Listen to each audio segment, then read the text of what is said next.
Start பண்ணுங்க. இன்னைக்கு வந்து நீங்க என்ன பார்க்க போறீங்கன்னா எங்க நாய் வந்து போன மாசம் பார்த்திருப்பீங்க எவ்வளவு குட்டியா இருந்துச்சுன்னு.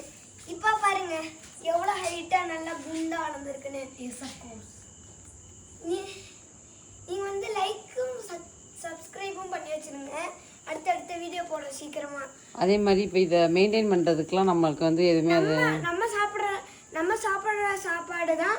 அது ஜஸ்ட் வந்து நம்ம ரேபிக்ஸ் இன்ஜெக்ஷன் மட்டும்தான், ரேபிஷ் இன்ஜெக்ஷன் மட்டும்தான் போட்டிருக்கோம். மற்றபடி வேறு எந்த மெயின்டெனன்ஸுமே கிடையாது. நம்ம என்ன சாப்பிட்றோமோ அதை சாப்பிட்டுக்கோம். அது வீக் ஒன் டே குளிச்சா போதும். வீக்லி ஒன்ஸ் குளிச்சா போதும். வீக்லி ஒன்ஸ் குளிச்சா போதும். அப்புறம் நம்ம கண்ட்ரி டாக் வந்து நம்ம நாடோட பெருமையை சேர்க்குது. அதனால வந்து நிறைய பேர் கண்ட்ரி டாக்ஸ் வளர்ந்தா அது ரொம்ப நல்லது. ஹர்ஷன் தள்ளி உட்காரு. கார்டு பண்ண வீட்டில் இங்கே வா. அவங்க